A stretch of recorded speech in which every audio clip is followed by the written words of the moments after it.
സത്യമംഗലം വീരപ്പൻ വേട്ടയുടെ പേരിൽ പീഡനങ്ങൾക്കിരയായവരും മണിപ്പൂരിൽ നിന്നുള്ള ആദിവാസി നേതാവ് ഗ്ലാരിഫെയും വയനാട്ടിൽ തെരഞ്ഞെടുപ്പ് പ്രചാരണത്തിലാണ്. ഇതാദ്യമായാണ് അവർ കേരളത്തിലെത്തുന്നത്. അതിന് കാരണം ആനി രാജയും സംസ്ഥാന സർക്കാരുമാണ്. മണിപ്പൂരിനൊപ്പം നിന്ന മനുഷ്യർക്ക് നന്ദി പറയുകയാണ് അവർ. ആ കാലം ഓർമ്മിക്കുന്നതേ ഇവർ ആഗ്രഹിക്കുന്നില്ല. ഒരേ ദുരിതത്തിന്റെ വേദനകൾ പേറി ജീവിക്കുന്ന മനുഷ്യർ. വീരപ്പൻ വേട്ടയുടെ പേരിൽ സത്യമംഗലം വനാതിർത്തികളിൽ കൊടിയ പീഡനങ്ങൾക്കിരയായവരും മണിപ്പൂരിലെ ദുരിതങ്ങളെ ലോകത്തോട് വിളിച്ചു പറഞ്ഞവരും കഴിഞ്ഞ ദിവസം വയനാട്ടിൽ നേരിൽ കണ്ടു.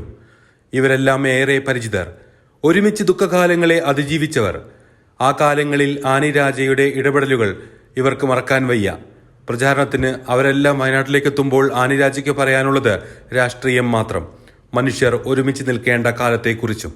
കാശ്മീരിൻ്റെ പദവി എടുത്തു കളഞ്ഞപ്പോഴും അതിനുശേഷം അവിടെ ഉണ്ടായ ദുരന്തങ്ങൾ അതൊക്കെ ഇനിയും പുറത്തേക്ക് വരാനിരിക്കുന്നുള്ളൂ. സത്യത്തിൽ അതിൻ്റെ കഥകളും അവിടെ പോയി നിന്ന് 5 ജില്ലകളിലൂടെ സഞ്ചരിച്ച് ആളുകളോടൊക്കെ ഇല്ല, ഇന്ത്യ മുഴുവനും നിങ്ങളോടൊപ്പമുണ്ടെന്ന് ആ ഇടതുപക്ഷത്തിൻ്റെ സന്ദേശം അവിടെ എത്തിക്കാൻ സാധിച്ചിട്ടുണ്ട്. അപ്പം ഇതാണ് ഇടതുപക്ഷം.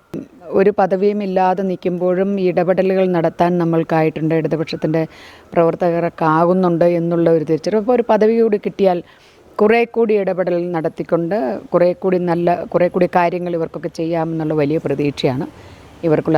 മണിപ്പൂരികൾ നേരിടുന്ന വിഷയങ്ങൾ ലോകത്തിനു മുന്നിൽ അവതരിപ്പിക്കാനും അതിക്രമങ്ങൾക്കിരയായവരെ ആശ്വസിപ്പിക്കാനും ഒപ്പം നിന്ന ആനി രാജ വിജയിക്കേണ്ടത് ഞങ്ങളുടെ കൂടി ആവശ്യമാണെന്ന് tribal women's forum Manipur vice പ്രസിഡന്റായ ഗ്ലാഡിഫെയ് കുഞ്ചാൻ പറയുന്നു. Ma'am is really a woman whom I looked up to like a model because she's not afraid of to speak the truth, you know. And then even with this election that she's contesting, I really wish her all the very best because this is my appeal to the people of Wayanad that please vote for someone whom you can talk in your mother tongue, someone who's from the soil, someone who knows your problem, because outside people cannot solve your problem. If you're not careful in voting, what happened in Manipur can very much happen here. മണിപ്പൂരിൽ കലാപമുണ്ടായപ്പോൾ വിദ്യാർത്ഥികൾക്ക് സംരക്ഷണം ഒരുക്കിയ കേരള സർക്കാരിന് നന്ദിയുണ്ടെന്ന് ഗ്ലാഡിഫെയ് കുഞ്ചാൻ പറഞ്ഞു.